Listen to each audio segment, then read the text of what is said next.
As a kid, I prayed and said, God, please God, start this car. Everything around us was flattened, just flattened, a whole subdivision. 60 years ago, Alaska shook like it never had before or since. You couldn't stand up. It was almost nauseating. Buildings crumbled, roads destroyed. The land sank, water rushed in, and lives were lost. We went down 40 feet, and part of the house crumbled, and then half of the house stayed up. The wave didn't come in this far with a strong force like you'd imagine. Still haunted by the memories, the shaking, the sounds. Sound got louder and the shaking was just violent, just violent. You didn't question it as a child? We share their stories. It was just the circumstances you were dealt. So the history and the lessons learned are not forgotten. There was something bigger than me that told me to go home, and I did that. 60 years later, the Great Alaska Earthquake. March 27th, 1964, the second biggest earthquake ever recorded hits Alaska. Tonight we're going to hear from people who felt the ground move so violently that evening and changed their lives forever. We're going to look at why the earth shook so tremendously that evening and if it could happen again. We're going to start off with Michaela Clark talking to a person who was a young child in Turnagain Heights who watched and felt the ground slide beneath her family's home and into the inlet. Lynn Zach was not even 5 years old at the time, but the memories are burned into her mind. I'm standing close to where she was when the ground started shaking. Had I been back in my bedroom, I would have most likely been killed. A guardian angel watching over a little girl. My name is Lynn Zach, and I was approximately just shy of 5 years old during the 1964 earthquake. Remembering March 27th, 1964, like it was yesterday. We had just turned on the TV so I could watch Fireball XL5, which many Alaskans were watching at that time. Everything started shaking, and the coffee pot flew off the table, the goldfish bowl crashed to the floor. Looking for a safe place, her mom threw her under the kitchen table. The shaking got so intense that she grabbed me and she said, "We have to get out of here." It wasn't easy getting outside. The land was starting to split. She grabbed me and jumped with me onto a patch of snow. But it was too late. We went down 40 feet, and part of the house crumbled, and then half of the house stayed up. Zach and her mother were in the midst of the massive Turnagain Heights landslide. It was a very slow shift and drop that, it didn't take your feet out from underneath you. You could hardly comprehend what was happening. And when it was all over, you were down there and everybody else was up. She remembers being confused. I could look up on where the street was, and I could see people screaming and running, and I knew something was really wrong. And I remember saying to my mom, should we be crying and screaming? And she said, "No, we have a guardian angel with us. We are going to be okay." She doesn't recall all of the nearly 5 minutes of shaking, but the extent of damage was not lost on her. You're looking out over houses that have roofs sideways and, pieces of their house missing, and just almost like somebody put you in a blender. Eventually, people came and helped get them back to solid ground. Maybe could have gotten up that by yourself, but not a woman with a small child. It was a race against the tide to get valuables to a safe place. My dad eventually got there, and he must have grabbed things that you grab, like, your birth certificates and whatever important papers. Trauma of what she endured as a young child still plagues her to this day. If I'm in a place like Alaska or California where I know there's earthquakes, if there's any shaking that starts around me for whatever reason, my heart starts fluttering and I start to panic a little bit. But a strong faith has always been with her. When you go through something like that as a child. I'm sure my parents probably questioned it a little bit, but I didn't. I just trusted that we were okay, and we had that guardian angel, like she said, and somehow it was all going to work out. You'd never know it now, but this land I'm standing on used to be up that hill, and this is the same slope she had to crawl up to get to safety. Mike? Thanks, Michaela. Here in downtown Anchorage along 4th Avenue, the earthquake had some amazing impacts. Part of 4th Avenue collapsed, taking businesses along with it. Just down the street at the 4th Avenue Theater on the big screen, the movie The Sword and the Stone was playing, and Trish Schmidt was there. Just as Arthur was starting to pull the sword out of the stone is when the earthquake started. The film snapped and the emergency lights came on. The theater full of children got up from their seats screaming and running up the aisles while the power of the earthquake was revealed. The front rows, you could see them rolling in 4 to 5 foot heights going up and down in a roll. After 5 terrifying minutes, the shaking finally stopped. They left the theater and came down this part of 4th Avenue. Schmidt says as scary as it all was, she was glad she was in the theater and not in this part of 4th Avenue. Roofs were shaken down to street level and cars were swallowed by the road. Now from here, Schmidt's family kept walking a few blocks south to J.C. Penney, where slabs had fallen off the building, crushing cars.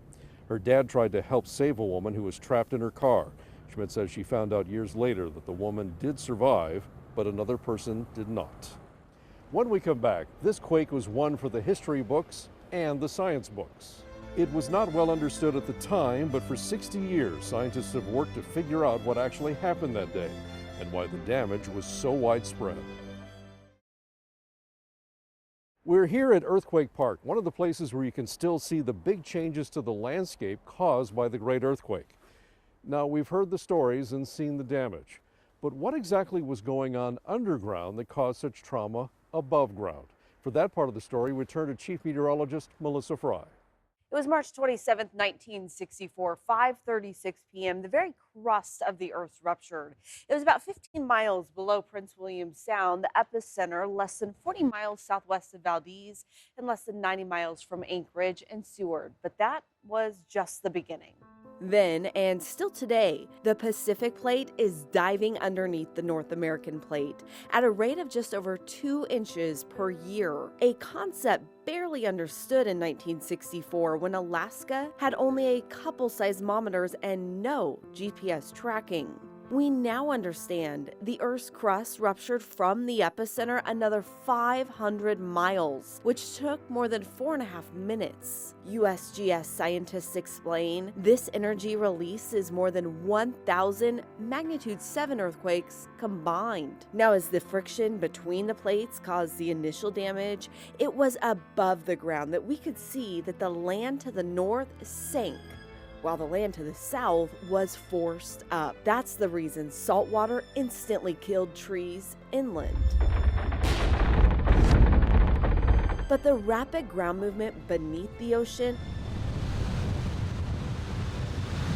was also the source of tsunami waves. A large tectonic tsunami propagated across the Pacific with impacts seen as far away as South Africa. Meanwhile, it was more than 20 landslides under the ocean that caused local tsunamis with waves as high as 170 feet. It was these local tsunamis that were responsible for 79 deaths, and the waves continued for more than 12 hours after the quake. The damage from the combined effects of the shaking, the landslides, and the tsunamis were widespread. The USGS reports 131 people were killed, 9 from the quake, 122 from the tsunamis. Communities across South Central saw major destruction, $311 million in damage at the time, which would have been billions in today's dollars. In the Turnagain Heights neighborhood of Anchorage alone, about 75 houses were destroyed. No water, gas, sewer, phone lines, or electricity for many. And in the first day alone, there were 11 aftershocks measuring 6.0 or larger. And for those that survived, everything changed. The tectonic plates beneath our feet are always moving, always changing, but that day, we saw movement that had never before or since been seen in the Northern Hemisphere. Mike? Now, the ground shaking caused tremendous damage all across the region, but it was the tsunami that took more lives. Michaela Clark spoke with Dan Kendall, who shared his firsthand account of living through the earthquake and the tsunami in Valdez. My perspective and experience is told from the standpoint of a 12-year-old. This is a boy that this is the biggest adventure that could ever come a young boy's way. That Friday, he went to the dock to greet a ship with two boys he knew from school. After a while, they said, well, let's play hide and go seek. And we did that for a little while, and I realized it wasn't hide and go seek, it was ditch Danny. As dinner time neared, he headed home, the boys staying behind. It was the last time he would ever see them. I walked home into the house, and the earthquake started. Within minutes, a tsunami was destroying Valdez coast.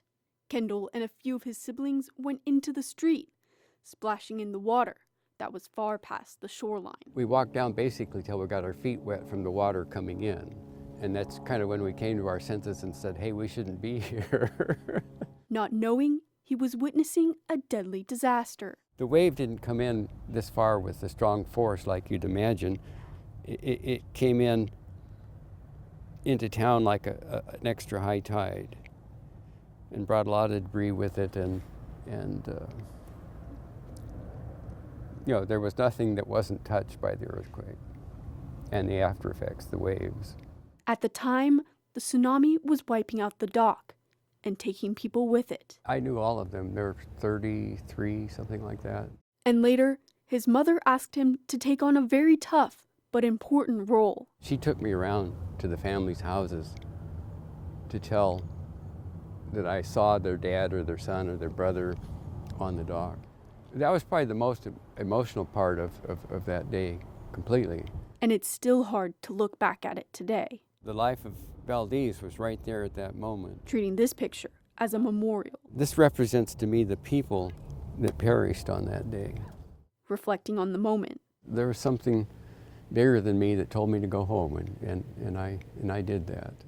A 12-year-old, keeping his life just blocks away from where people were losing theirs. My Protestant friends always ask me if I've been saved, and I say, well, I was saved on March 27th, 1964 at 5:36 p.m. Across Prince William Sound, Alaskans living in Seward also felt the destructive power of the earthquake and the tsunami. Michaela Clark spoke with a man who was just a teenager at the time and, like so many others, was watching the kid show Fireball XL5 when the shaking started. When it hit, we just said, okay, just another earthquake. But it wasn't. Phil Richardson made it outside hoping for safety, but the quake showed no reprieve. It was almost nauseating. You could see the undulations of the ground as the waves were going through. You couldn't stand up. We saw avalanches on Mount Marathon come down. But that was just the beginning. The tank farm about a half a mile away burst into flames. It was a fire explosion more than it was a boom. It was scary because, you think the whole town's going to burn up. A dark cloud of smoke billowing from the fire. The family knew it was time to go. When we got to the head of the bay, that the tide was totally out. Had we had any knowledge of that at that time, that was a precursor to a tsunami. They were trying to get out, but the car stalled. We were waiting there, and then noticed the tsunami was starting to come in. As a kid, I prayed and said, God, please God, start this car. And so then we started the car, and as the car started miraculously, and we peeled out of there. They took refuge in a school as tsunami waves came in overnight, the waterfront still engulfed in flames. From a distance, it looked like Seward was burning up because there was a ring of fire all the way around. Is this real? Is this really happening? Richardson and his family returned home the next morning as the town mourned those who didn't have the chance. Michaela Clark, Alaska's news source. Still ahead, we hear a lot about the tsunamis that hit Prince William Sound and Kodiak, but not many people know that a tsunami actually hit Anchorage after the earthquake. It came at 2 a.m. and it came on low tide, but it was pretty substantial. We take a closer look at Anchorage's future tsunami potential and what the chances are that we could see another big quake. As we remember the stories and see the images of how Alaskans were impacted by the Great Alaska Earthquake back in 1964, we also remember that the ground beneath us will shake again. Melissa Fry looks at why scientists are still studying that 9.2 earthquake today. The largest earthquake to ever hit the northern hemisphere struck right here. So what are the odds that we could see another major earthquake or another deadly tsunami? The odds are higher than you might think. We learned in 1964 just how devastating tsunamis can be for coastal Alaska, and that threat remains just as high today. Now, new research released nearly 60 years after the deadly quake and tsunamis shows for the first time Anchorage is also at risk of seeing a major tsunami. We need to get prepared, because if it's not going to happen during our lifetime, it will definitely happen during our children's lifetime or grandchildren's lifetime. Elena Suleimani has spent much of her career studying tsunamis and preparing Alaskans for their impacts. She joined other researchers to model the 1964 tsunami just in the last year, learning more about those deadly waves that were created. It came at 2 a.m. and it came on low tide, but it was pretty substantial. It was about 3 meters, which is like 10 feet high. And if it happened at high tide during daytime, it would be noticeable. With Anchorage's extreme tidal ranges, timing is everything. What's going to be crucial when the next big earthquake happens in these parts of the subduction zones is what will the tide in Upper Cook Inlet look like in about 4.5 hours. In 1967, the National Tsunami Warning Center was formed following this quake, and to this day, they check every earthquake, treating each one like it could be the next big one, because this time, it may just be. Every time we get up from our chair and we move here to look at the earthquake, we don't know if this is going to be the one. And so we have to treat each one like it is the one until we know better. But when will the next quake hit, and how big will it be? No one knows, but Mike West, director of the Alaska Earthquake Center, is prepared for it to happen at any minute. The next really impactful earthquake in Alaska will not look like 1964. And we don't know exactly what it will look like. It probably will originate in a different place than where 1964 occurred. But the basic features of that earthquake, that is extremely violent ground shaking and tsunamis, are something that can happen tomorrow. And it's not just the size West and his team focus on, the location is just as important. Because of 1964, we think that, it takes a magnitude 8 or a magnitude 9 in order to have violent shaking. But that's not the case. We had another example here near Anchorage in 2018, but even the location of that magnitude 7.1 could have been so much worse. We could easily have earthquakes in the magnitude 6, 7 range that are far more impactful than 2018 was. Nobody was actually close to the 2018 earthquake. That earthquake occurred more than 30 miles underground, meaning everyone was at least 30 miles away from where that earthquake happened. On a map, it looks like it was right in Anchorage, but it was actually far below it. You take an earthquake like that and put it up at the surface of the earth, and you have a completely different event. You have a far more deadly event. The threats of another major earthquake or destructive tsunami in Alaska are real, and the experience we've learned from March 27, 1964 helps us know we have to be prepared for lives to be saved. There are tsunami inundation maps available for more than 60 communities in Alaska. Go to alaskasnewssource.com and find out if your neighborhood is at risk.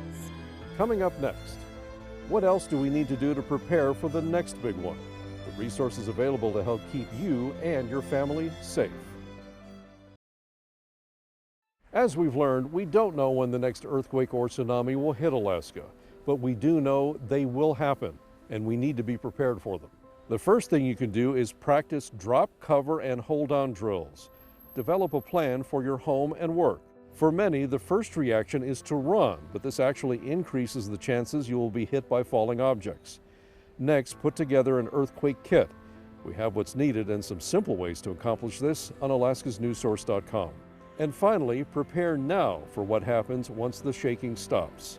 If you're near a coastline, evacuate to higher ground to avoid a possible tsunami. Know that there will likely be aftershocks. Check for structural damage and evacuate if necessary. Once you're in a safe spot, check for injuries on yourself and those around you. And if you smell gas or see a break in the lines, shut off the master feed to your house. And stay tuned to local emergency managers and Alaska's news source for the latest information. We remember on this day to not forget the lives lost back in 1964. Use that as a reminder that it could happen again. Be sure to use the tools and the resources that are available to keep you and your family safe.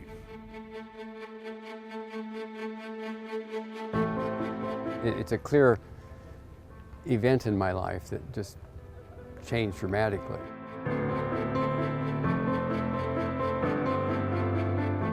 Knowing that there was a woman in there they were trying to get to, and they could hear her talking.